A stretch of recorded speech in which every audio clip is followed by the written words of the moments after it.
introduction. Today I want to talk a little bit about FAL rifles. I've had a few of these guns over the years, and the discussion's been lately on Facebook and on YouTube videos about which is better, M14 or the FAL. And most of the videos I've seen, most of the opinions I see expressed on Facebook say, oh, the United States made a terrible mistake by going with the M14 over the FN gun. I think not. The M14, I've had several M1A, Springfield Armory, the one in Illinois, not the Federal Armory in Massachusetts.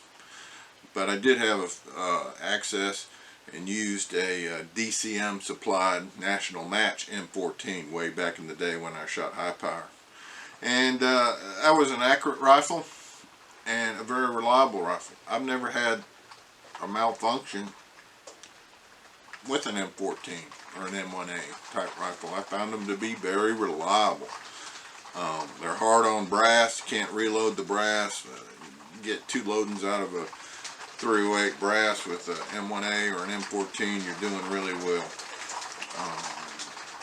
Downside, can't really think of a downside. I think they're great rifles. The sights, you have elevation and windage, and the sights are not as good as the modern AR-15A2 type sight system, but you know, they were problematic, but they work pretty good for the high power game. M14s were accurate, handled well, and I'm saying this all in comparison with my experience with the FN. I own a genuine British L1A1, or as they called it, SLR, self-loading rifle. The Brits went with the FN rifle mainly because it was free. Why was it free? Well, FN offered it to the Allies, namely us and England, for liberating their country, Belgium, from the Nazis, and as a token of their appreciation for doing that, Belgian FN said, we'll give you rights to manufacture these guns, no charge. So Britain, being broke as they were, said, yeah, we'll take that deal, and they issued this gun. Started making it in England.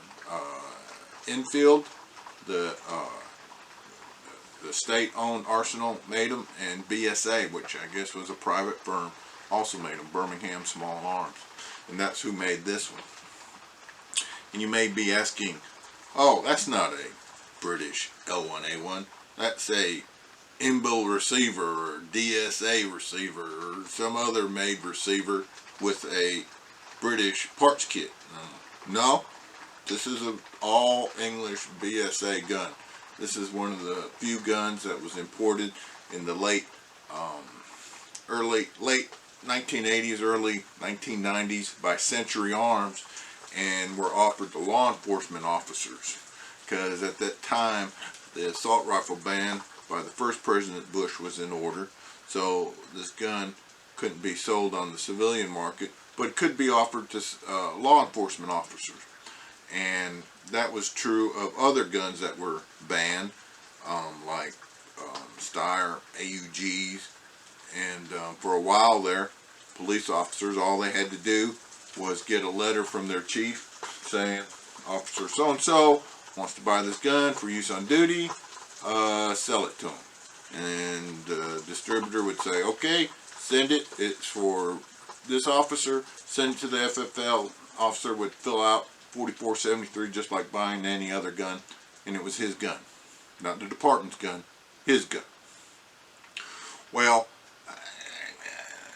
that went bad because officers would be buying a bunch of AUGs, get a bunch of letters for different officers, supply the money, get it from the officer, flip it, make money. Getting around, ATF put a kibosh on that, so very few of these in the country. Why don't I like this gun? I like it. It's nice. It's cool. It shoots well. Why don't I like it? The sights suck. There's no windage. You gotta use a screwdriver for the windage. What's that all about? I've had malfunctions with these guns. People say, well, the gas setting has got to be just right. You know, not too much, not too little.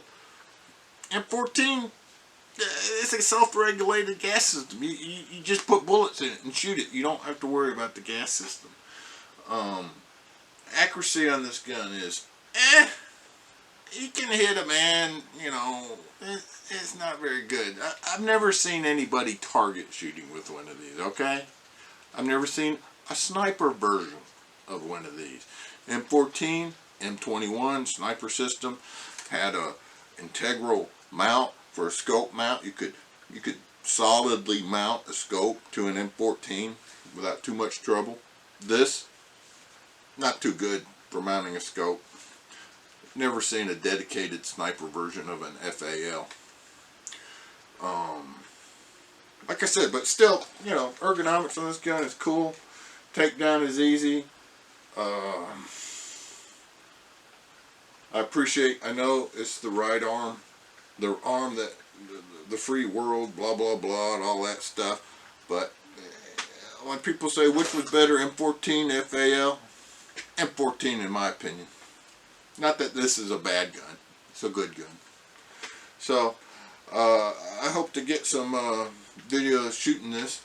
And I'm not going to tell you apart. Y'all know how they come apart. But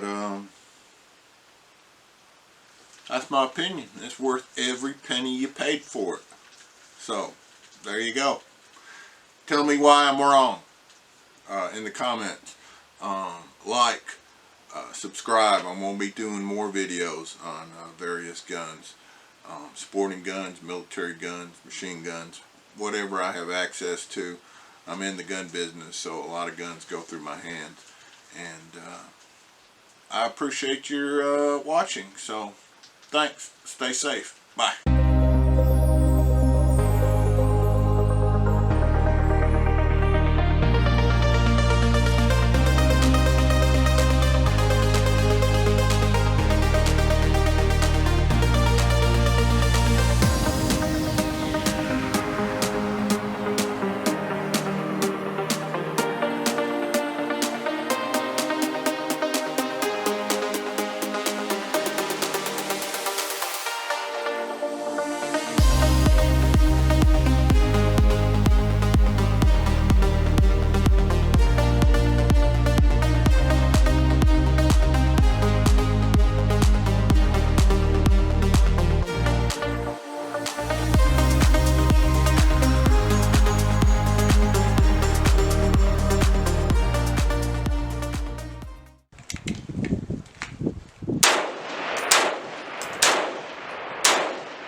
L1A1.